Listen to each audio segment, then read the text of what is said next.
All right, let's dive into something I think we can all relate to. Um, music. Music. Yes. It's amazing how it just like completely affects our moods, Yeah. right? Like one minute you're, I don't know, cleaning the kitchen, feeling okay, and then boom, a song comes on You're and dancing. yeah, you're totally dancing or, you're feeling a little down and then Sad yeah, song. sad song comes on and suddenly It uh gets worse. yeah, you're like in a full-blown puddle of tears. So, we're going to dig into why that is in this deep dive. Absolutely. Looking at this lecture called The Impact of Music on Mood. Right. Like, why does music have this uh, almost universal power to, like, really mess with our emotions? Like, every culture has music, right? Every culture, all through time. It's really fascinating. It really is. So are we, like, hardwired to feel this way about music? That's what we're going to explore. Okay, I'm ready. Let's get into it. So to start, you got to understand, it's not just like your ears enjoying music, Okay, right? so more than just, like, hearing pretty sounds. Way more. It's like your whole brain is involved, especially this area called the limbic system. The limbic system, that sounds familiar. What is that exactly? It's think of it as your brain's emotion center, like the control room for all your feelings. Ooh, okay, I'm liking this analogy. Yeah, so like music comes in and just like takes over that control room, right? Yeah. And then suddenly you're feeling all the feels. So, like, if music is a DJ, the limbic system is the club. Yeah, something like that. And it's flooding your brain with these chemicals, like dopamine, for example. Dopamine. Okay, that's the feel-good chemical, right? Right, exactly. So like when you hear a song you love, that rush of happiness, Yeah. that's dopamine. It's like your brain saying, this, more of this. So it's like rewarding me for having good taste. Exactly. I'll take it. But it's not always happiness, right? Like some music makes you feel sad or angry or I don't know, pumped up. Right, and that all comes down to like the specifics of the music, like tempo, rhythm, the key it's in. Oh, okay. So like the actual building blocks of the music. Yeah, it's like it has its own language of emotion, and those building blocks, they all work together to make you feel a certain way. I never thought of it like that, but it makes sense. Yeah, like take tempo and rhythm. So fast, upbeat music, Mm-hmm. it tends to energize you. Like think of workout music, it gets your heart rate going, right? Oh yeah, absolutely. If I'm on the treadmill, it's got to be like high energy or I can't get going. Exactly, and that's your body like syncing up with that tempo. It's like tricking me into enjoying exercise. Oh, maybe. So then you have things like key and mode. Yeah. Music in a major key. It often sounds cheerful, optimistic. Okay, yeah, I think I get that. Like happy poppy songs. Exactly. But you take that same melody, put it in a minor key, and suddenly it's sadder, more thoughtful. It's like the musical equivalent of a plot twist. Yeah, kind of. And we just like subconsciously pick up on that even if we don't realize it.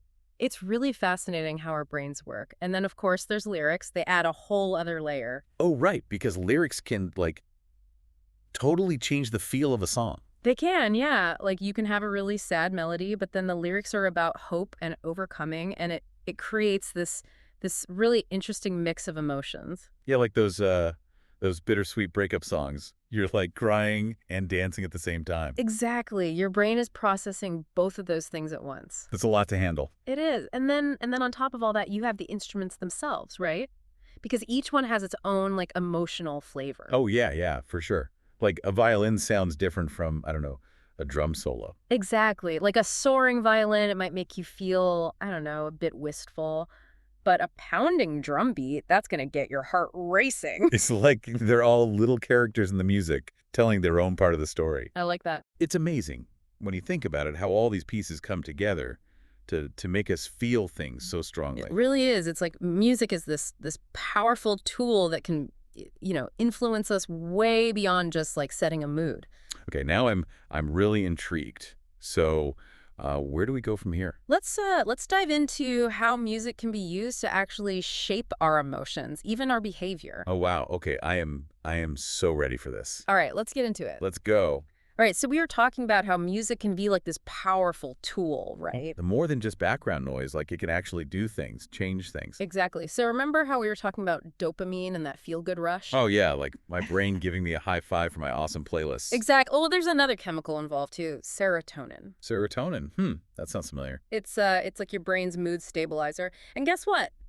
Upbeat, happy music, it can actually boost serotonin levels. Wait, so like listening to happy music can actually make me happier. Basically, yeah. It's like a natural antidepressant in a way. Whoa, that's pretty powerful stuff. It really is. And, this isn't just some theory. Like, music therapy is a real thing. Oh, yeah, music therapy. I've heard of that. Yeah. But I always thought it was more like, listening to calming nature sounds or something. It can be that, for sure, like for relaxation, stress reduction, but it's way more than that. No. Yeah. Okay, tell me more. So music therapists, they use music in all these amazing ways. Like you might sing, write songs, play instruments. Oh, wow. So it's interactive, not just passive listening. Yeah, exactly. It's about engaging with the music, using it to, process emotions, work through things. That's so cool. So it's not just about feeling good then. Like, can music help you focus or be more productive? Absolutely. Yeah. Think about athletes, right? They use music to pump themselves up before a big game, Yeah, yeah.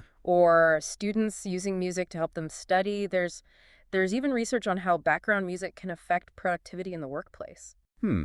That makes sense. I know some music helps me focus, but other stuff just makes me want to, like, get up and dance. Exactly. It's about finding the right music for the task at hand. Like the right soundtrack. Oh, yeah. Speaking of soundtracks, what about those like epic movie scores? The way they just like amp up the emotions of a scene. Oh, yeah, absolutely.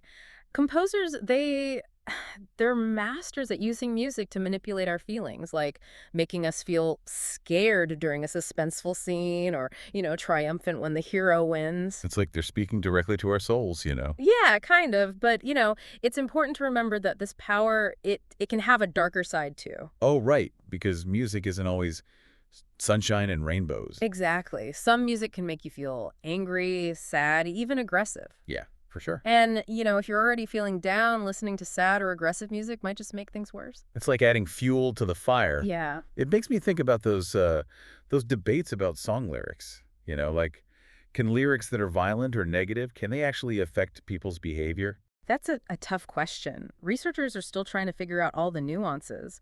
But some studies suggest that, yeah, exposure to aggressive music, especially for young people, it might increase aggressive thoughts and actions. Hmm. Interesting. It's definitely something to be mindful of, I guess, especially if you're, feeling vulnerable or down. Right. And it's not just about the content of the music itself. Like, there's also the issue of, music addiction. Music addiction. Is that a real thing? It's a relatively new area of study, but yeah, some people do develop unhealthy patterns of music listening. Like needing it all the time, maybe to escape from reality or something. Yeah, it can be like that. And it becomes a problem when it, takes over your life, leads to isolation. Like any addiction, I guess. It's about losing control. Exactly. But the good news is, music addiction, like any addiction, it's treatable. Oh, that's good to know. This Ah. whole conversation has just been like mind-blowing. It's incredible how music can be this force for good and also have these darker sides. It really is. It's all about balance and awareness. Yeah, that makes sense. As we wrap up this part of our deep dive, I just want to leave you with this thought. Music is a gift, a language that speaks to us on such a deep level. So embrace its power, but, use it wisely. That's beautifully said. So much to think about. All right, so we've talked about the science, the brain chemicals, even the potential downsides of music. But I feel like there's another piece to this puzzle, right? Like our own experiences, our backgrounds, they play a role too, don't they? Absolutely.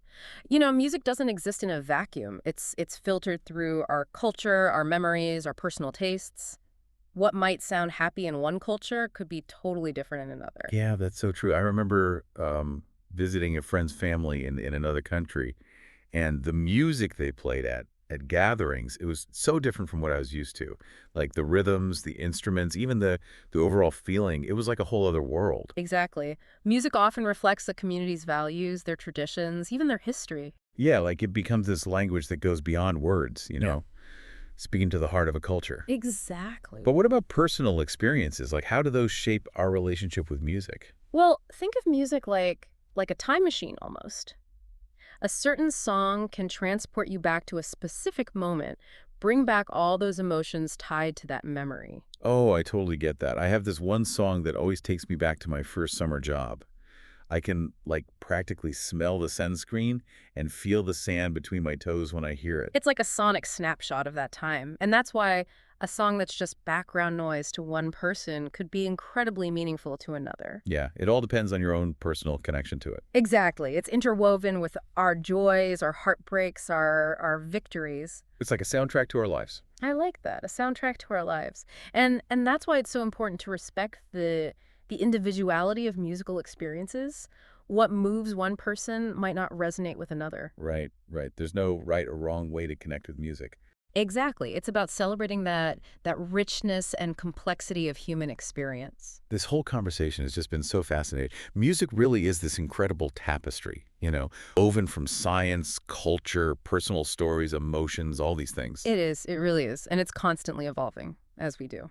So as we wrap up this deep dive, what's the one thing you hope listeners take away from all this? I hope they listen to music with a new sense of curiosity, a new awareness, pay attention to how different types of music make you feel, explore new genres, new artists, and most importantly, savor that power music has to connect with your emotions to enrich your life. That's beautiful. So to everyone listening out there, go create your own soundtrack. Experiment, explore, and let the music move you. And until next time, keep the music playing.